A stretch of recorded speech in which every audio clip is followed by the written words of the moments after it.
नमस्कार, मी स्नेहा परब। आज आपण कच्च्या कैरीपासून आंबट गोड तिखट असा एक पदार्थ बघणार आहोत। हा गोड पदार्थ चटणी किंवा मुरंब्यासारखा लागतो। तुम्ही चपाती किंवा भाकरीबरोबर सहज खाऊ शकता। खूप छान लागते चवीला। आता आपण ते कसं बनवायचं ते बघूया।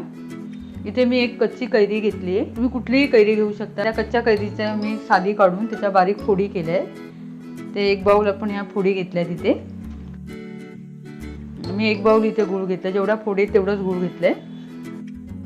फोडणीसाठी आपल्याला राई, जिरं, लसूण ते मी जाडसर असा ठेचून घेतलाय। कढीपत्त्याची पानं 7-8 घ्यायचे, त्यानंतर मीठ आणि हा मालवणी मसाला आणि हे थोडेसे मी इथे मेथीचे दाणे घेतले। फोडणीमध्ये छान लागतात ते चवीला। आणि थोडीशी हळद, पाव चमचा।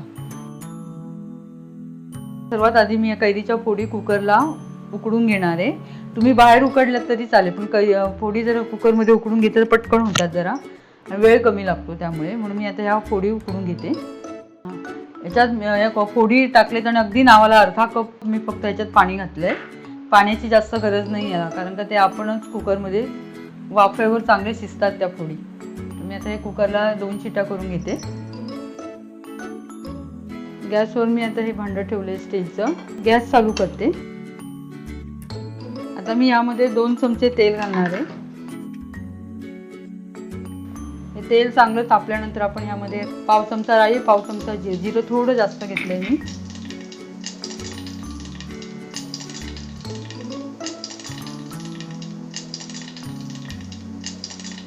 त्यानंतर ही कढीपत्त्याची 7-8 पानं घ्यायची। तर वास मस्त येतो या गोड याच्यामध्ये। गॅस बारीक हवा आहे।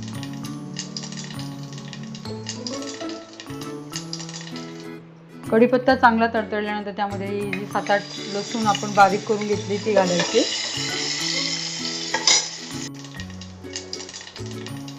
त्यानंतर ही मेथीचे दाणे घेतले 10-12 ते घालायचे। त्याने वास मस्त येतो त्याच्यामुळे। 10-12च घालायचे, जास्त नाही तर कडू होईल। त्यानंतर हे हळद घालणार आहे, पाव चमचा। हळद घालून झाल्यानंतर आपण हा जो मसाला घेतलाय 1 चमचा मसाला घालायचा एका त्या बाउलसाठी। आणि आपण जे आता उकडून घेतली कैरी मगाशी दाखवली मी तुम्हाला ती, त्यात थोडंसं पाणी त्या कैरीचं आहे ते पण आपण घालायचं याच्यात।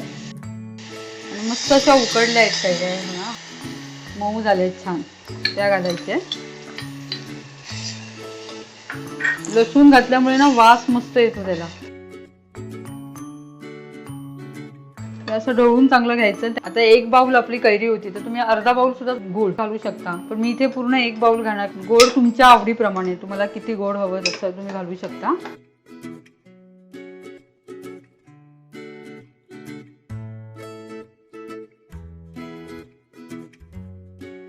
आणि त्या फोडींना लागेल एवढं मीठ।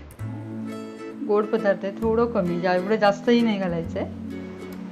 फोडींना जेवढं लागेल तेवढं मीठ घालायचंय।